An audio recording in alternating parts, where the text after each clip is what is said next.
Removendo suposições antibíblicas. Dr. Jim Richards.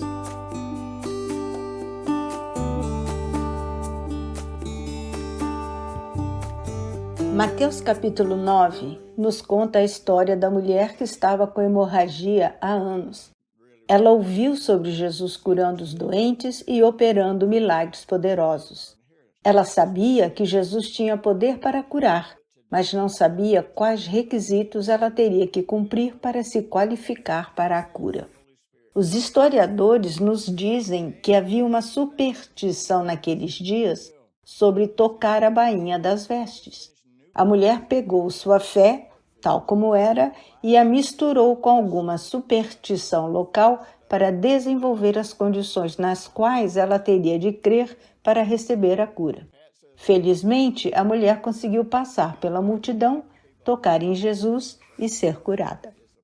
Mas veja, ela havia imposto condições à sua própria fé, assim como em Jesus. Jesus disse a ela: "A sua fé te curou por inteiro." Mateus 9:22. Não foi o toque da roupa dele que a curou, foi a sua fé. Mas sua habilidade de operar sua fé para a cura dependia de sua crença de que era necessário que ela tocasse a bainha da veste de Jesus para que ela fosse curada. Se ela não tivesse chegado perto o suficiente de Jesus para tocar sua veste, sua fé não teria entrado em ação e ela não teria sido curada. Não porque Jesus não estivesse disposto e não fosse capaz de curá-la, mas por causa das condições que ela mesma havia imposto a Jesus para a sua cura. Quantas vezes fazemos o mesmo? Estabelecemos onde e sob quais circunstâncias receberemos a bênção de Deus. Se essa situação acontecer como imaginamos, nossa fé entra em operação e com certeza somos curados. Então, presumimos que foi nosso conjunto pré-determinado de condições que nos permitiu receber de Deus. Esse tipo de pensamento, na verdade, alimenta a superstição em vez da fé. Mateus 14:34-36 nos diz que uma doutrina antibíblica foi estabelecida como resultado da cura dessa mulher. Espalhou-se a notícia de que tocar a orla da veste de Jesus poderia curar as pessoas, e as pessoas começaram a pensar que era necessário tocar a orla da veste dele para serem curadas. Mateus 14:36 diz: "E todos os que tocaram ficaram curados." O que aconteceu com aqueles que acreditavam que se pudesse apenas tocar em sua veste, seriam curados, mas não conseguiram chegar perto o suficiente para isso? Eles não foram curados. Não porque Jesus não quisesse, mas porque sua fé havia se tornado limitada pela condição antibíblica de que tocar em sua veste era um pré-requisito necessário para a cura. Ouvi muitos grandes pregadores dizerem que poucas pessoas foram curadas em suas filas de cura até que o povo da igreja saiu do caminho. Eu me perguntava o que eles queriam dizer com isso, mas gradualmente comecei a entender. Pessoas da igreja que foram ensinadas a colocar limitações antibíblicas em Deus limitam sua própria fé. Eles limitam o que são capazes de receber de Deus com base em como se sentem. Muitas vezes, pessoas não frequentadoras de igreja podem ouvir a mensagem simples de fé pela primeira vez, crer e receber, porque a sua fé não foi danificada ou destruída por ensinamentos errados. Para muitos crentes, cura, libertação e prosperidade foram feitas para soar tão complicadas que eles se sentem ignorantes e indignos de receber de Deus.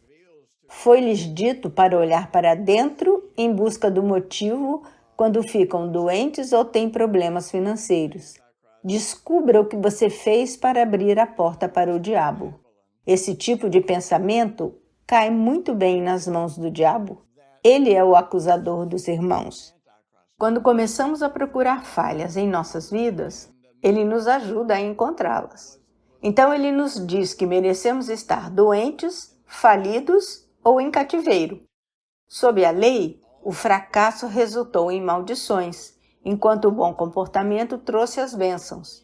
Gálatas 3,13 diz que Jesus se tornou a maldição por nós. Ele assumiu a maldição em nosso lugar, para que nós não tivéssemos que assumi-la.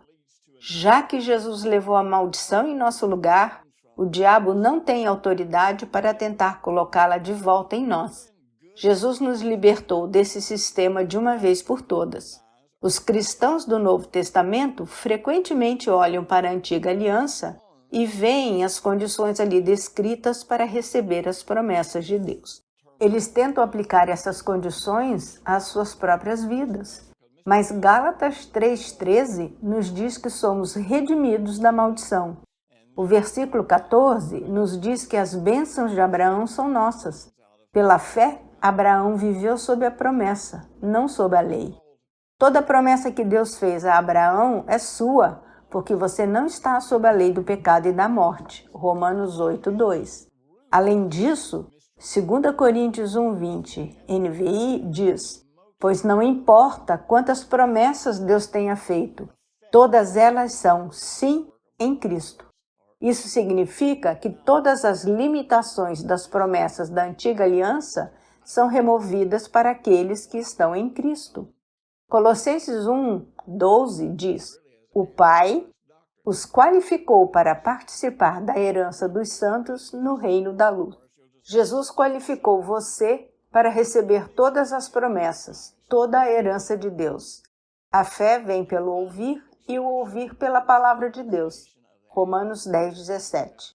Uma pessoa só é capaz de operar a fé com base na quantidade da palavra que ouviu.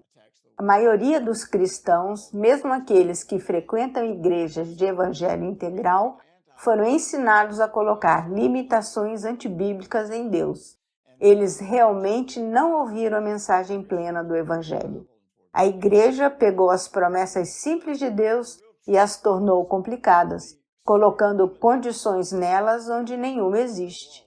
Veja, Deus está esperando que tomemos uma decisão. Devemos assumir a responsabilidade pessoal pelo que cremos. Até que tomemos essa decisão, Deus não tem espaço para trabalhar em nossas vidas. As promessas de Deus devem ser aceitas sem adicionar suposições antibíblicas.